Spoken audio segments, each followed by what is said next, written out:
Армысыздар, қадірлі көрермендер. Эфирде саяхат бағдарламасы. Бұл жолғы хабарымыз Ақан мен Біржандай дарындарды дүниеге әкелген Көкшетау жеріндегі Бурабай мемлекеттік табиғи ұлттық бағына арналады. Бурабай атауы ел аузынан жеткен сан түрлі аңыздармен байланысты. Ертеде көгілдір таулар көмкерген осы аймақты сан түрлі аңдар мен құстар мекендеген. Солардың арасында жаратылысы ерекше бура болыпты. Тұлғасы үлкен әрі сұлу сол жануардың шудасы бұйраланған аппақ қардай деседі. Үнемі жалғыз жүретін оның мекені Көкшетаудың қалың қапталындағы орман мен су ішетін жері көкшенің түстік іргесіндегі шалқыған күміс көл екен. Ақбураның өзгеше қасиеті жасанған жаушабарын немесе жұткелерін, әйтпесе елге ауыртпалық боларын алдын ала сезетін көрінеді. Мұндай кездерде күндей күркіреп, шабынып мазасызданып кетеді екен. Ақбурадан хабар алған ел ерте бастан сақтанып қамдана бастайтын болған. Халық бураны жердің киесі, елдің қыдыры деп санап, ол мекен еткен аймақты Бурабай, су ішетін күміс көлді Бурабай көлі деп атаған.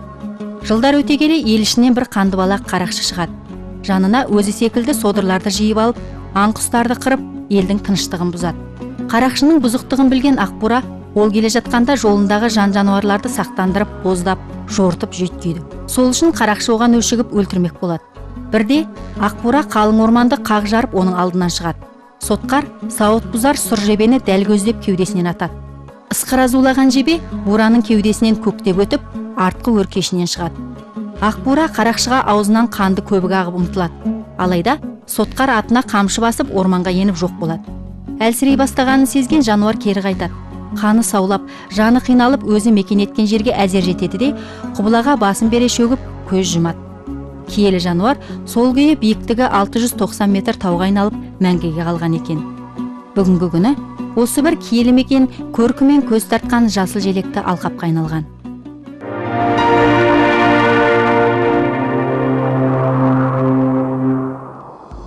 Қазақстан Республикасы президентінің іс басқармасына қарасты Бурабай мемлекеттік ұлттық табиғи бағы 2000 жылы құрылған. Халықтың демалысын ұйымдастыру және экологиялық жүйенің тұтастығын, табиғат кешендері мен тарихи-мәдени ескерткіштерді қорғау мақсатында ұйымдастырылған бақтың аумағы 83510 гектар. Ақмола облысының Шортанды және Еңбекшілдер аудандарының аймағында орналасқан.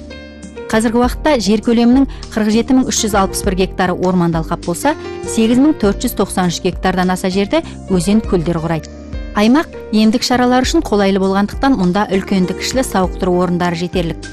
Көктем жаз маусымдары Бурабай ұлттық бақ аймағына еліміздің түкпір-түкпірінен алыс жақын шетелдерден демалушылар келеді.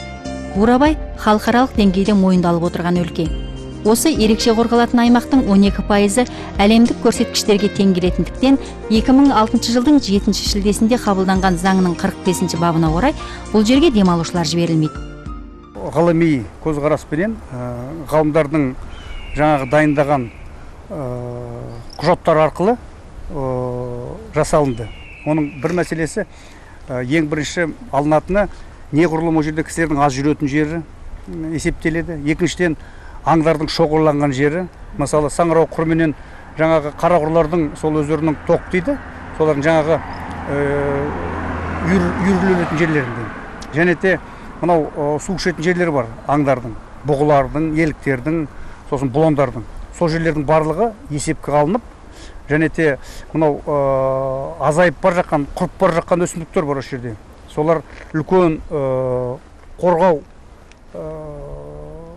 талабын қажет етеді. Солардың барлығы есепке алынып отырып, сол 12% алынды. Ұлттық бақтың тазалығы қызметкерлердің басты міндеті. Германияның Мюнхен қаласынан келген эколог ғалымдар Бурабай мен Шортанды көлдерін, Қарасу су қоймасын тазарту туралы жобаларын талқылауға ұсыныпты. Өз елінде осы тұрғыда қыруар жұмыстар атқарған инженерлік фирма бұл көлдердегі тіршілік иелерін ешбір зақымдамай су құрамын тазартып шығуды қолға алмақшы. Олар осы бағытта ұлттық бақ қызметкерлерімен пікір алмасты. Аймақта өсімдіктің 457 түрі бар, оның 95 түрі сирек кездесетін өсімдіктер. Орманды алқаптың 65% қарағайдан, 31% қайыңнан тұрады, ал қалғанын терек, бұта секілді ағаштар құрайды. Мұнда 1961 жылдан бері жұмыс жасап келе жатқан тұқым бағы бар. Жыл сайын 22 гектар жерге ағаштардан қарағай, шырша, қайың, ал жемістерден қарақат, шие, долана отырғызылады. Көшеттерді әкеп отырғызамыз. Оны 3 жыл, біз 3 жылдан кейін уже озеленение қалаларға мекемелерге беруге болады сатын. Мынау қарағай қайыңды негізі біз өзіміздің шаруашылықтағы отырғызамыз. Бұл жерге ағаш түрлерінің біразы тұқымнан себілсе, енді бірі көшет түрінде отырғызылады. Мынадай шыршалардың тұқымы Алматыдан әкеліп отырғызылған. Орманшылар олардың қалай жерсініп өсіп жатқанын үнемі қадағалап отырады. Міне, көрмейсің, биылғы өсіп тұрған. Мынау астындағызда міне, жаңадан өсіп келе жатқан міне. 4 жылдық қой бұл. 4 жылдық. Тұқым бағындағы жұмыс сәуір айынан басталып, қараша айының соңына дейін жүргізіледі. Көшеттерді күніне 2 рет суару, арам шөптерін отау маусымдық жұмысқа тартылған жұмысшылардың міндеті. Бурабай ұлттық бағы 7 орманшылықтан тұрады. Аймақта арнайы рұқсат арқылы өткізетін 7 үлкен және 4 шағын бекет бар. Инспекторлар тәуліктік ауысыммен кезекшілік атқарады. Осы жердегі мекемелердің қызмет көліктерінен басқалары ерекше қорғалатын аймаққа белгілі бір мөлшерде төлемақы төлеп қана өте алады. Тіпті қарағайлары көкке шаншылған тоғай ұлттық бақтың басты байлығы. Біз табиғаттың ең бір құлпырған кезінде келіппіз. Айнала жап-жасыл болып жайнап тұр. Мұндағы омыртқалы жануарлардың 305 түрінің 87-сі сирек кездесетіндер. Орманды алқапты мекендеген бұғылар үйір-үйір болып емін-еркін жайылады. Инспекторлардың көлігін жиі көретін олар үріккен жоқ. Көктем барлық тіршілік иелерінің өсіп өнер шағы. Мұндағы жан-жануарлар мамырдың ортасынан бастап балалап, аяққа тұрған төлдерін ертіп шығады. Торайларын ілестіріп, кешкілік жайылымға шыққан доңыздар да назарымыздан тыс қалмады. Жарық дүниеге келгеніне ай тола қоймаған торайлар томпаңдап аналарынан қалысар емес. Қысқы маусымда осы жерде доңыздарды қосымша тамақтандырады екен. Жем-жеп үйреніп қалған мекеніне олар жазда да келіп тұратын көрінеді. Дәл осы жерде еліктер де төбе көрсете бастады. Табиғатта барлығы да үйлесімділіктен тұрады. Түз тағылары бір-біріне ешбір қиянатсыз тіршілік етуде. Қорсан бұлақ аймағындағы кардонға ат басын бұрдық. Бақтағы 18 кардонның барлығы ертеректе салынғанмен күрделі жөндеуден өткізілген. Әбдіхалықовтар отбасы ұлттық бақ құрылған күннен бастап осында жұмыс атқарып келеді. Отағасы Оразбай Әбдіхалықов орман күзетшісі болса, Айман Әбдіхалықова осы аймақтағы шағын бекеттің қызметкері. Келген көліктердің барлығы дерлік Айман апайдың тексеруінен өтеді. Таңертең 8-ден кешкі 8-ге дейін. Таңертең ашамыз, кешкі 6-7-ге қарай жабылады. Арнайы не бар өзінің несі. Пропуск дейді ғой енді. Рұқсат қағазы бар. Сонымен кіргіземіз. Біздің мақсат мынау орманды өрттен, судан қорғау, мынау аңдарды қорғау. Өзіміздің еңбегіміз сол. Қыста солардың азық-түлігін мен қамтамасыз етеміз. Жемін шөбін саламыз. Жақсы жер демалушылар жазды күндері мол. Мынау шілде тамыз айларында көп келеді сола демалуға. Солардың жағдайын байқап, солардың қалай заңбұзушылық болмасын деп соларды бақылаймыз. Оразбай ағай мен Айман апай 4 бала өсіріп отыр. Отбасы болып табиғаттың тыныштығын бақылаған Әбдіхалықовтардың кенже ұлы да ата-ананың жолын жалғастыруды мақсат етіпті. Ол Астанадағы Аграрлық университеттің орман шаруашылығы факультетінде білім алып жатыр екен. Өрт қаупі молаятын кезең көктемгі сәуір айынан басталып, күздің қазан-қараша айларына дейін жалғасады. Орман өртін болдырмаудың басты шараларының бірі жоғарыдан тікұшақпен бақылау.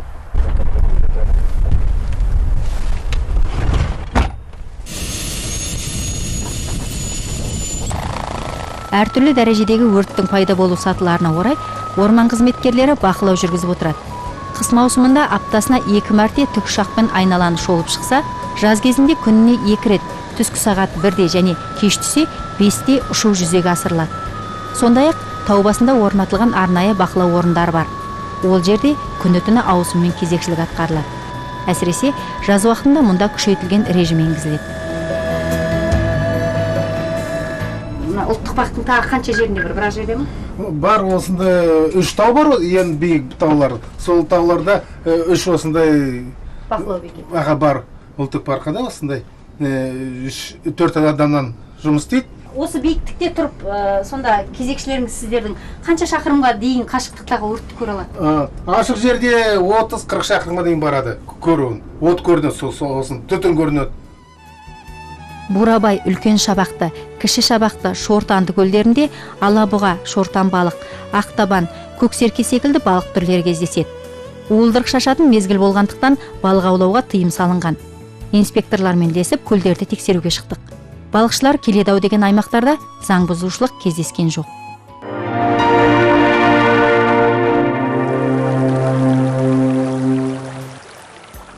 Назарыңызға бірден ілігетін Көкшетау теңіз деңгейінен 947 метр, Жеке Батыр 826 метр биіктікте орналасқан. Әйгілі Оқжетпес шыңы жайлы 16-ға жуық аңыздың түрі бар. Ағаш арасындағы мына алаңқай хан Абылайдың есімімен тығыз байланысты. Кезінде Батыр баба осы жерге ақ ордасын орнатып, айбарлы ақ туын желбіреткен екен. Жалғыз аяқ жол хан тағына қарай бастайды. Алдыңызда қоңыр сарғыш түсті екі тастың қосындысынан хас шебер қашағандай биік арқалы тақ тұрады. Көктемде осы алаңқайға қоныстанған Абылай хан таңғы жұпар ауамен, кешкі жібек самалмен тыныстау үшін осы тасқа келіп отыратын болған. Табиғат шебер жасаған бұл тас хан тағы аталып, киелі орынға айналған. Ал Кенесары үңгірі деп аталатын тарихи орын Абылайдың ұрпағы Қасым төренің баласы Кенесары ханға қоныс болған. Тау басына көтерілу үшін тақтайдан баспалдақтар жасалған. Үңгірдің кеңдігі 8 қанат ордадан кем түспейді. Төбеде түтін шығатын тоқымдай ғана шаңырақ бар. Дәл астында тұрып қарасаңыз, аспан күмбезі одан сайын биіктеп кеткендей әсер береді. Мынау трубасы бар, міне.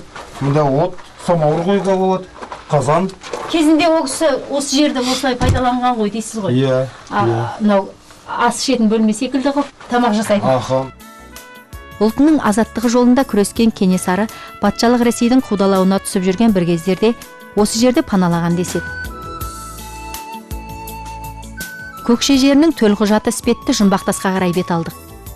Алыстан байқалмағанмен, жанына таяп келгенде тастың шимай шатпақ жазудан сау жері қалмағанын көріп, жанымыз ауырды. Біздің демалу мәдениетіміздің деңгейі осыдан ақ көрініп тұр. Тасқа тисе өшпейтін бояумен есімдерін өрнектеп қалдырғандар тарихта атымыз қалды деп санайтын болар. Осыған қарап, халқымыздың атың шықпаса жер өрте деген сөзінің астарын ұғатындар азайып бара жатыр ма деген ойға қаласыз. Демалушылар өлкенің барлық сұлулығына арнайы бағыттар арқылы көз жеткізе алады.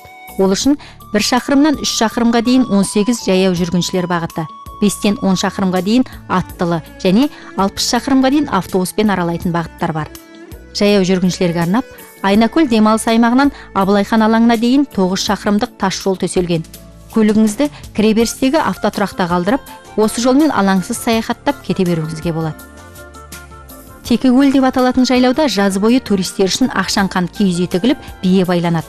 Келген қонақтар қазақ халқының болмысы мен дархандығын паш ететін киіз үй ішіндегі дастарханға шақырылады. Олар бауырсақ пен қаймақ, қымыз секілді ұлттық тағамдардан дәм татып барып, атқа қонады.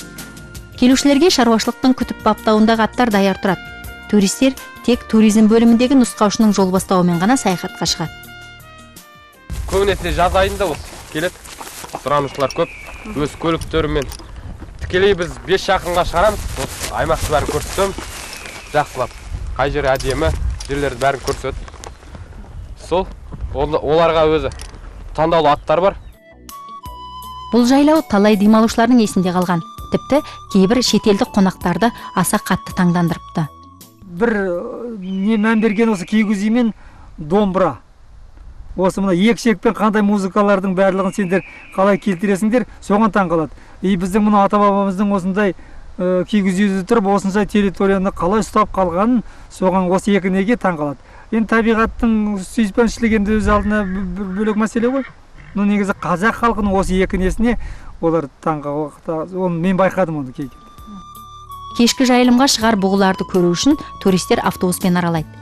Көліктен түспей-ақ жануарларды тамашалау демалушыларды ерекше әсерге бөлейді. Сондай-ақ олар сырқаттанып, әлсіреп қалған бұғыларды қолдап бағып отырған жерге аялдап, түс тағысын жақыннан тамашалайды.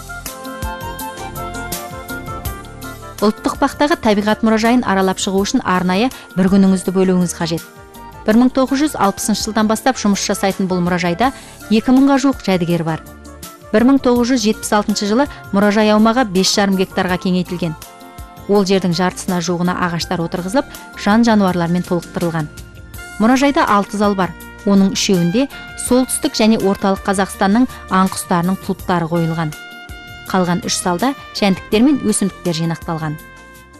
Бізге келген аңдардың көбі жаралы болады. Бүркіттер, мысалы басқалар да. Солардан жасалынады. Қарағанды жануарлар паркімен, Шымкент жануарлар паркімен жиі байланыстамыз.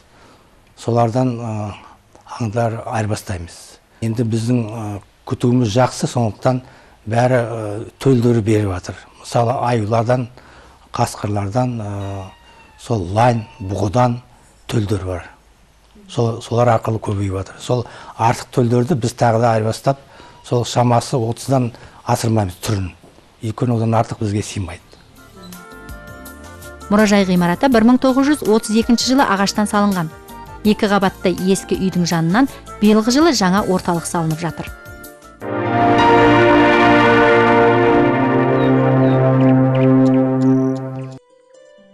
Табиғаты әсем, шөбі шырайлы бақтың аймағына өткен жылдың желтоқсан айында Шығыс Қазақстаннан теңбіл маралдар әкелінген. Бұлардың денепішіні әдеттегі маралдардан кішірек болғанмен, мүйізінің емдік қасиеті ерекшелеу деген болжамдар жасалған. Аймаққа жерсіну кезеңінен өтіп жатқан маралдар әзірге қолдап бағылуда. 4 қызметкер ауысыммен жұмыс атқарады. Қысқы мерзімде шөбін, қыстан бермей шөбін береміз. Таңертең мысалы, түстен кейін жемін, соңын қиямыз. Қысқы мерзімде қосымша оларға қайың жапырағын сыпырғыш жаздың дайындалып, соны береміз. Сосын қарағайдың сасына дейді, сол қарағайдың бұтасын береміз. Сол біз қосымша беретіміз. Қазірде сол, қазіргі енді міне, өткеннен кейін сосын, одан кейін бұларды жібереміз. Төлдейтін уақыты жақын қалды ма? Міне төлдейтін уақыт жақын, енді төлдеуге тиісті. Маралдардың біразы қоршалған аймақта өз бетімен жайылатын көрінеді. Ал жеке қораға бөлініп қойғандар ерекше күтімді қажет ететіндер. Жабайы мал, жабайы бөтен адамды ұнатпайды, бөтен қимылды ұнатпайды. Күтушінің өз несіне ақырын қимылына, жүрісіне, мінезін, дыбысына үйренеді. Басында қорыққанбыз, қары үйренді. Үйдің малы секілді өзімізге. Шаруашылықтың жанында болашақ емдеу орталығының құрылыс жұмыстары жүріп жатыр. Маусым айында алғашқы мүйіз кесу іске асырылмақ. Ұлттық бақ қызметкерлері үнемі қауырт жұмыс үстінде. Қолдары қалт етіп, бастары қосыла қалғанда, қызметтері жайлы пікір алысады, шешуін күтіп тұрған мәселелерді талқылайды. Жұмыс барысындағы бастан кешкен қызықты жайттармен бөлісуді де ұмытпайды. Атты баяп, кабандарға жем шашуға барғанда, енді қалсам шөу келіп тұрды. Бұдан шешелер менің сеткін астын көп кетті да, мені қуып шықты. Мен шелекпен бір шелекпен ләқтім, екі шелек пұсыр болғанда, бір шелек ләқтім, сола құтылдым. Екінші күні талғатқа бардым. Осылай олы келді, атпен қуды. Сонда жағдай болды. 10 жыл болды міне. Онда болмаған, енді биыл ғана болды. Олар әдетте сіздер жемді салып кеткеннен кейін келіп жеу керек. Ол неге аяқ астынан келіп қалды сіз жем салып жатқанда? Солындай, онда болмайды көктемде. Если баласы болды, баласы болмағанда, баласы жоқ қой. Если баласы болғанда түсігі болды, ол баласын қорғайды ғой. А мынау баласы жоқ өзі.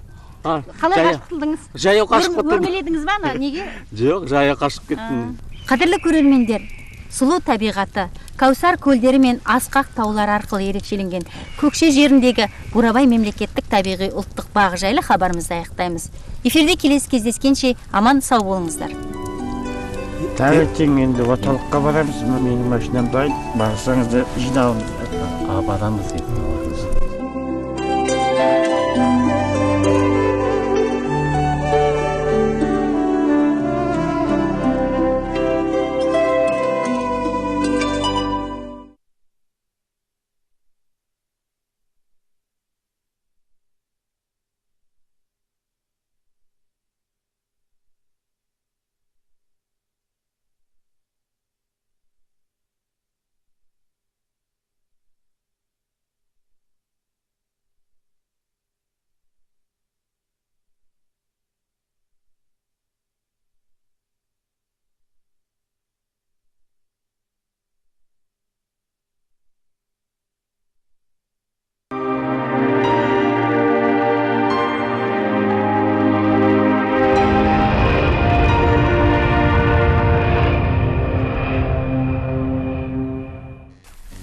саламатсыздар қадірлі көрермендер. Сіздермен бірге саяхат бағдарламасы. Оңтүстік Қазақстан облысының Төле би, Қазығұрт, Түлкібас аудандарының аумағын жалғап жатқан Сайрам Өгем мемлекеттік табиғи ұлттық бағы жайлы хабарымызды назарларыңызға ұсынамыз. Ұлттық арнамен бірге болыңыздар. Қазығұрт тауы өзінің аңызға толы тарихымен тек қазақтың ғана емес, шығыс халықтарының, тіпті адамзаттың алтын бесігі деуге тұрарлық өлке. Жер бетін топан су басқанда Нұх пайғамбардың кемесі осы тауда қайырлап қалған деген аңыздан Қазығұрттың басында кеме қалған, ол әулие болмаса неге қалған деген нақыл сөз бүгінге дейін жетіпті. Асан Қайғы бабамыз Қазығұртты көріп, Алланың мейірімі түсіп шапағатын шашқан, Нұх пайғамбардың кемесі қалып, бар қасиеті бойынан табылған. Жемісі көп, жері көп, жер төресі мұнда екен. Жігіті көп, ері көп, ел төресі мұнда екен деп тұжырым жасаған. Алыстан қарағанда шөгіп жатқан қос өркешті түйен елестететін Қазығұрт тауының төбесі ойпаң жазық. Ұзындығы 20, ені 10 шақырымдай, ал биіктігі теңіз деңгейінен 1768 метр. Қазығұрт, Төле би, Түлкібас аудандарының аумағына батыс Тянь-Шань тауларының сілемдері келіп тіреледі де, ары қарай қарт Қаратау басталады. Өгем Тянь-Шань тау жүйесінің батысындағы тау жотасы. Солтүстік шығыстан оңтүстік батысқа қарай созылып жатқан жотаның ұзындығы 110 шақырымдай. Ең биігі 4299 метрдей болатын Сайролла шыңы. Сан алуан құпияны бауырына басқан өлке түрлі аңыз шежірелерге толы. Мұнда табиғат өзі түзген ескерткіштер жетерлік. Аймақты аралап жүре берсеңіз, Мақпал көл, су сіңген көлі, Сазан ата өзенінің бойындағы тастағы таңбалар, Қырық Қызжар тасы секілді толып жатқан ғажайыптарға көз жеткізесіз. Ертеде Өгем мен Қаражан тауларының беткейінде Қаражан хан деген хан өмір сүрген екен. Оның екі ұлы және Асқан сұлу Гүлжахан есімді қызы болыпты. Бірде ағалары жолаушылап кеткенде таудан жау асып келе жатыр деген суыт хабар алады. Гүлжахан асығыс қол жиып 40 қыз нөкерін ертіп жауға қарсы аттанады. Алайда құмырсқадай қаптаған жаудың күші олардан бірнеше есе басым еді.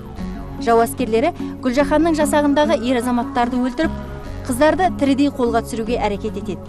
Сол кезде арулар жасағанға жалбарынып, бізді жауға мазақ ете көрме, арымызды таптатып олардың қолына түсіре көрме, одан да бізді тас мүсінге айналдыр деп жалбарынған екен. Әп-сәтте жау әскерінің көзінше қыздар тасқа айналып жүре береді. Одан шошынған жау әскері кері қарай тымтырақай қашқан екен деген аңыз бар. Сол күннен бастап бұл жер 40 қыз атанған екен. Аңызда болса, адамның жүрегін селт еткізерлік оқиға.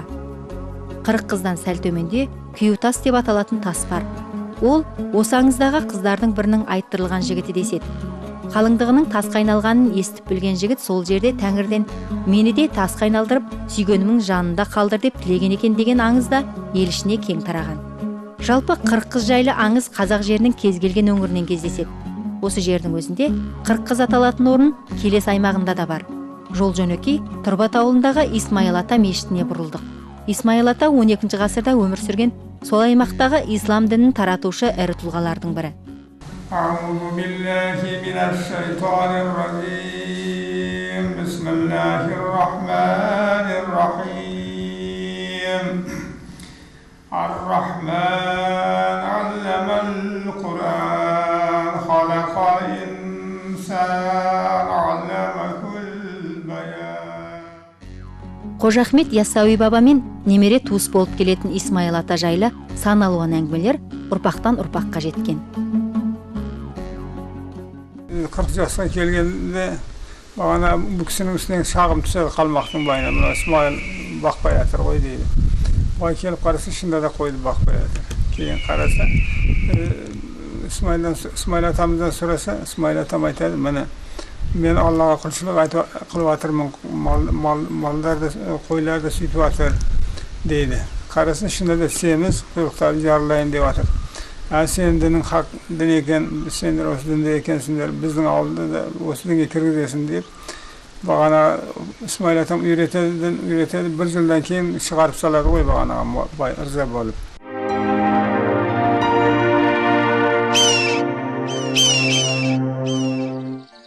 Киелі Қазығұрт пен Қазыналы Қаратаудың арасындағы батыс Тянь-Шань тау жүйелерінің аймағында 2006 жылғы қаңтардың 26-сындағы Қазақстан Республикасының нөмірі 52 қаулысына орай ерекше қорғалатын табиғи ұлттық бақ құрылды.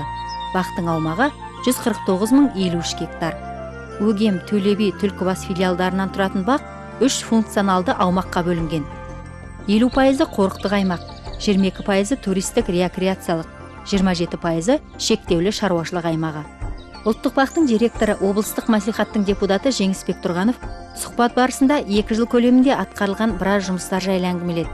Әлі де шешуін күтіп тұрған мәселелер баршылық екен. Бір үлкен мәселе бізде өрт қойынды. Сол өрт болмаса табиғат сақталар еді. Соны сақтау үшін техникалар жетісіңкіре бермейді. Әрине кейінгі жылдары комитет тарапынан біздерге көптеген құрал саймандар, жеңіл автокөліктер берілді. Соған қарамастан бізде әлде де болса өрт сөндіретін машиналар жетіспейді, басқа да құралдар жетіспейді. Сондықтан енді бізде ең үлкені ұлттық парк жаңадан құрылғанына байланысты бұның өзінің әкімшілік ғимараттары жоқ. Қазір енді облыстық әкімшіліктен біз 5 гектар, 3 гектар жер сұрап жатырмыз. Ол жерлерді заңдастырып, біздің ұлттық парктың құрамына ендіріп, ол жерде жаңағы әкімшілік ғимараттың бізде музей болу керек. Жалпы біз студенттердің оқуына мүмкіншілік жасайтын лаборатория болу керек. Жеңісбек Тұрғанов бақтың шекарасына байланысты да біраз қиыншылықтардың туып тұрғанын атап өтті. Өзбекстанмен арадағы жерлерде біздің елдің шекарашыларынан күзет қойылмағандықтан заң бұзушылықтар жиі кездеседі дейді. Көрші елдің азаматтары бері қарай өтіп, аң құс атып, ағаштарды сындырып кетеді екен.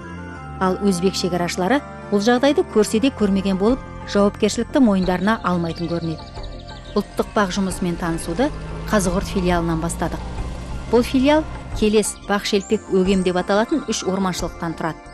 Жол бойына филиал жайлы мағлұмат беретін жарнамалар, демалу бағыттарын көрсететін тақтайшалар қойылған. Оңтүстіктің бас айналдырар аптабы орманшылардан өз айналымдарындағы өрт қаупіне аса сақ болуды талап етеді. Келес орманшылығындағы инспекторлар тәулік бойы тау басындағы бақылау орнында кезекшілік атқарады.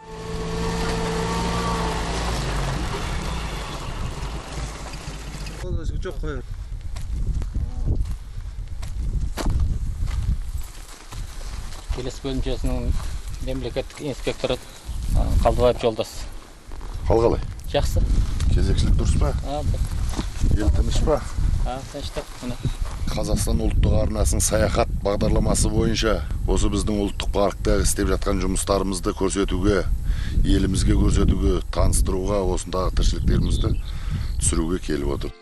Тау қойнауындағы арнайы белгіленген орындарға демалушыларды өткізу осы жерде басталады. Әсіресе сенбі жексенбі күндері орманшыларға мүлде тыным жоқ. Аймаққа кіру үшін белгіленген мөлшерде ақы төленіп, демалушылар тізімге алынады. Бұл өрт шығып кетпеу үшін оларға жауапкершілік жүктеу мақсатында жасалынған шара. Демалушылар тіркеуге журнал ашып қойғанбыз. Оларға арнайы ақы төленеді. Жолдыбай деп аталатын тау қойнауындағы аймақта осы орманшылықтың қызметкерлері қоныстанған. Ертеректегі орман шаруашылығының үйлері жөндеуден өткізіліп, ұлттық бақ қызметкерлеріне баспана ретінде берілген. 12.000 гектардан асатын орманшылықтың тыныштығы мен тазалығын бақылау 6 орманшыға жүктелген. Тау басындағы кезекшіден басқалары күні бойы өз айналымдарын атпен аралап, орталықпен байланысқа шығып есеп беріп отырады. Нөмір 6 айналым барлық қайттық. 17-ші, 18-ші, 20-ші орамдарда болып қайттық.